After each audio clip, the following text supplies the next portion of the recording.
Hello friends, welcome to Pebbles. நான் உங்கள் Sudha. Welcome back to my channel Gopi Sudha கோவி சமையல். நம்ம இன்னைக்கு செய்ய போறது தஞ்சாவூர் ஸ்பெஷல் உரப்பு அடை தான் செய்ய போறோம். இது வந்து என்ன 5 பருப்பு, அதாவது என்ன கருப்பு உளுந்து, துவரம் பருப்பு, கடலை பருப்பு, அரிசி வந்து 2 இட்லி அரிசி எடுத்துக்கலாம், பச்சரிசி. இந்த 5 தான் வந்து காம்பினேஷன். நீங்க எந்த கப்ல எடுக்கறீங்களோ 5மே ஒரே அளவு தான் இருக்கணும். இத வந்து 3 hours சோக் பண்ணி வச்சிட்டு அதுக்கு அப்புறம் இதுக்கு ஸ்பெஷலா என்னன்னா சொரக்காய் தான் ஆட் பண்ண போறோம். சொரக்காய் ஆட் பண்ணி எப்படி செய்யலாம்ங்கறத நம்ம பார்த்து தெரிஞ்சுக்கலாம். தஞ்சாவூர் உரப்பு அடைக்கு தேவையான பொருட்கள் என்னென்ன, எந்த கப்பில் நீங்கள் எடுக்கிறீங்களோ அதே மெஷர்மெண்ட் தான் நம்ம 5 பொருளுமே சேர்த்து போகிறோம். கருப்பு உளுந்து அரை கப் எடுத்துருக்குறோம், இட்லி அரிசி அரை கப் எடுத்துட்டோம், கடலைப்பருப்பு அரை கப், துவரம் பருப்பு அரை கப் எடுத்துருக்குறோம், பச்சரிசி அரை கப் எடுத்துக்கலாம். இது வந்து 2 டைம் வாஷ் பண்ணிவிட்டு நம்ம வந்து 3 hours சோக் பண்ணிக்கலாம். இப்போ வாஷ் பண்ணி எடுத்துகிட்டு வந்துடுறேன். நம்ம வாஷ் பண்ணி எடுத்துட்டோம். இதுக்கு வந்து தண்ணி ஆட் பண்ணிக்கலாம். பார்த்திங்கன்னா நல்லா இந்த மாதிரி இருக்குது. இதை நல்லா ஊறணும். ஊறி நல்லா முழுக வரும் பருப்பு அரிசி எல்லாமே. அதுக்கப்புறம் நம்ம அரைச்சிட்டு என்னென்ன இன்க்ரீடியன்ட் சேர்த்துணுங்கிறத பார்த்துக்கலாம். இது வந்து ஒரு 3 hours நல்லா ஊறட்டும். பார்த்தீங்கன்னா 3 hours ஆயிடுச்சு. அரிசி, பச்சரிசி, அதாவது துவரம்பருப்பு, கடலைப்பருப்பு, கருப்பு உளுந்து இந்த 3மே நல்லா ஊறிடுச்சு. இதை வந்து நம்ம அரைச்சி எடுத்துக்கலாம்.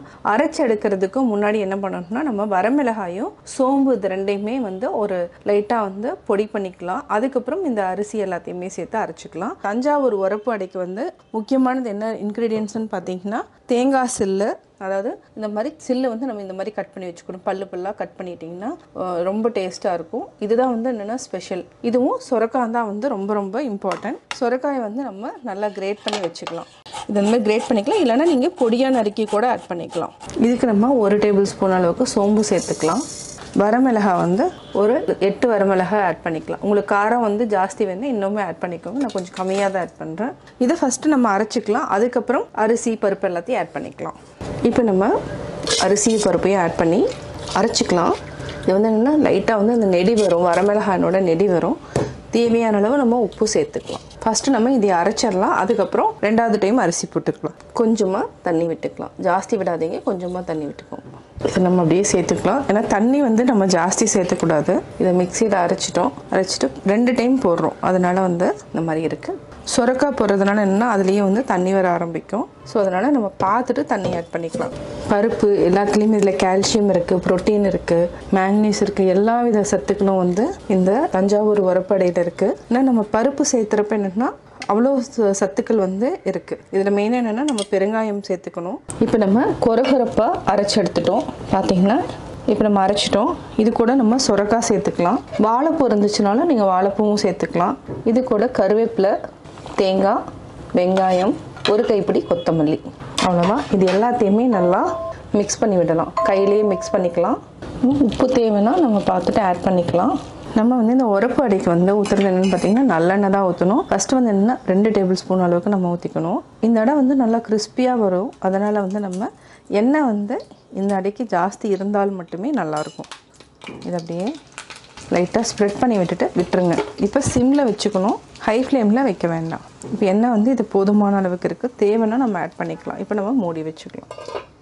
இப்போ நம்ம செக் பண்ணி பார்க்கலாம். பார்த்தீங்கன்னா நல்லா ஒரு சைடு ஃபுல்லாக வெந்துடுச்சு. இது அப்படியே பொறுமையாக எடுக்கணும். ஏன்னா ஆயில் வந்து ஜாஸ்தி இருக்குது. இது அப்படியே திருப்பி போடணும்.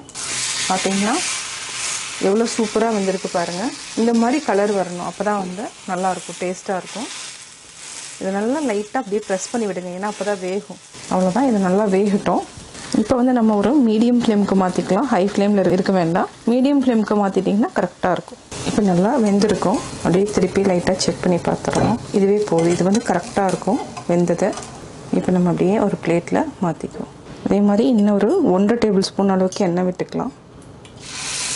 இப்போ வந்து என்னென்னா லோ ஃப்ளேமில் வச்சுக்கோங்க. கடாய் பார்த்துக்கோங்க. உங்களுக்கு வந்து என்னென்னா இரும்பு கடாய் இருந்தாலும் சரி, இந்த மாதிரி கொஞ்சம் அடியில் வந்து கொஞ்சம் பட்டையாக இருந்துச்சுனாலும் நம்மளுக்கு வந்து ஃப்ளாட்டாக இருக்கணும். அதாவது ஃப்ளாட்டாக இருந்துச்சுனாலும் நம்மளுக்கு ஈஸியாக இருக்கும். ஏன்னா பரப்பி விட்டிங்கன்னா சீக்கிரமாக வெந்துடும். இப்போ நம்ம மூடி வச்சுக்கலாம்.